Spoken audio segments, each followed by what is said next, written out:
but as regards like why Finland is right now the like so happy country, it's like the question that is like asking these kind of studies. It's actually not a question like are you happy, but it's more a question that think about your life on a scale from like 0 to 10, where 10 is the best possible life and 0 is the worst possible life.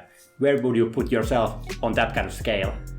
So that's a question that is asked in this World Happiness Report. So they asked that question from like 1,000 people in different, like 1,000 people in Finland, 1,000 people in Sweden, 1,000 people in 140 countries around the world, or even more. And then they'll like count the averages for every country.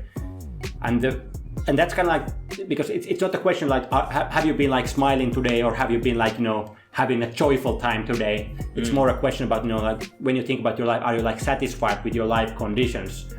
And I think that kind of question is something that in the end most Finnish people think that okay, yeah, life is not perfect, but still like that I'm not suffering like that. In many other countries people might be like suffering more because like we have like the welfare like security system and stuff like that is like relatively good in Finland. So I wouldn't say that there's not more people in Finland who would like when the scale is from 0 to 10. There's not more people in Finland who are like giving 10 in that kind of like survey. But I think the fact that the reason why Finland and other Nordic countries are so high in these averages is because like there's less people who give like 1, 2, or 3 in these kind of surveys, because there's like less people who are like very worse off in life because of this like the kind of like the how the society is like organized. Yeah, the quality of life, especially in the Nordic countries, it's different. It's a different class. It's almost like Volvo is different class. It's a different type of car made for the Nordics, atmosphere, or at least that's what many people say. Yeah. I guess like these are kind of like these high trust societies where people trust the government and people are kind of like willing to pay taxes. I guess like that's. I was like listening to one presentation by this Jeffrey Sachs, who's like this US like economist, and he said that that the Nordic countries are basically the only countries where like politicians can go to the election and say that I'm going to raise taxes and still win. That in any other country, if you go to the election and your campaign is about let's get more taxes, you will gonna lose the election because like nobody is gonna vote for that. But in the Nordic countries you can say that and still like get elected because like people are so like kind of like so much trusting that that the taxes that are collected they are used for something good. That in some other countries, this one like social scientist, this Swedish social scientist Bo Rothstein, he's like been doing quite much research on this like high trust and low trust societies, and he was like contrasting like Sweden and Russia. He had like quite much experience with Russia as well. And he said that in Russia, people when they think about taxes, they said, okay, I know that my neighbor is not paying taxes, and if I'm paying taxes, I know that some corrupt politician is going to take like half of what I'm paying. So why should I pay taxes? They don't see any meaning in the paying of. Yeah, they see that that why should I pay when nobody else pays? And if I pay, that somebody's going to put the money in anyway. It's not going to be like I'm not going to see the effect of the taxes in anywhere. So he's kind of like using like Russia as an example of low trust society where people don't trust the government too much. And then the Nordic countries are the ones where like people trust the government, so they are like happy to pay taxes because they think that the money is put to some good uses. That the money is used for like building some new swimming pools or whatever, like or public services like hospitals or whatever. So that people trust that the money is put to some good use. And also, I would say it has something to do with education as well. People somehow in the Nordic society we work better in synchronism. We see that okay, if I'm paying taxes and they're going to the students, one day my kid is going to be a student and then he's going to be taken care of. He doesn't have to have like a massive loan, which is a pretty much problem everywhere in the world except the Nordic countries and some European countries.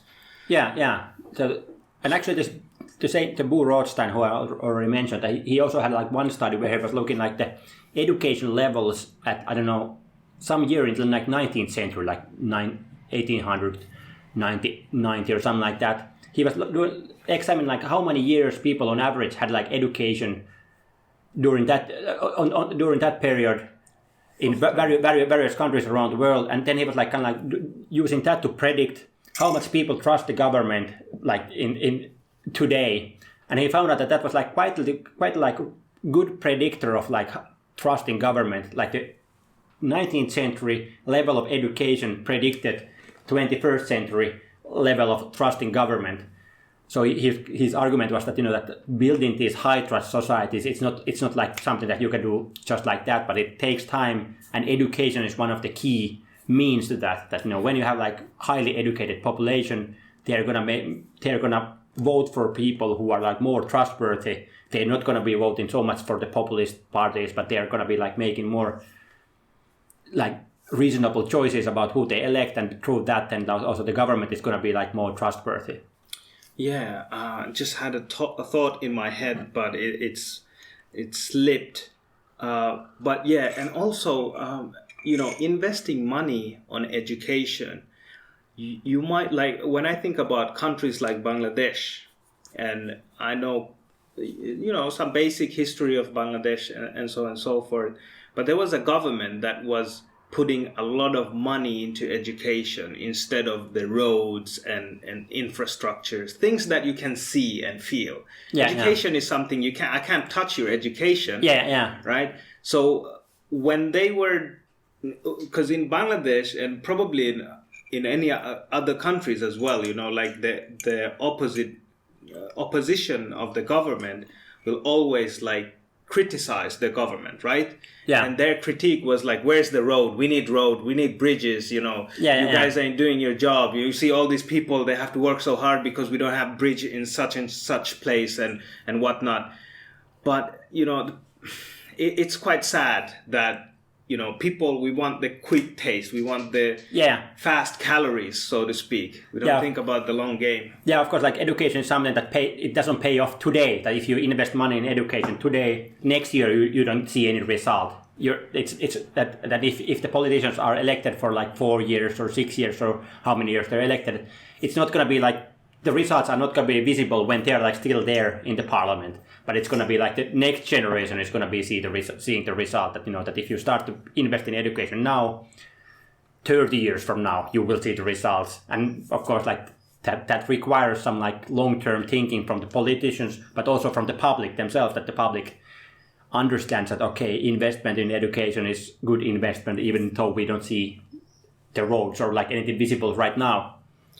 Yeah, but that's an idea that you need to explain. It's not something plain and simple like, here is this glass, you can see this right here. And I think that's the challenge of many countries. Plus, like you said, the leadership as well has to play a role.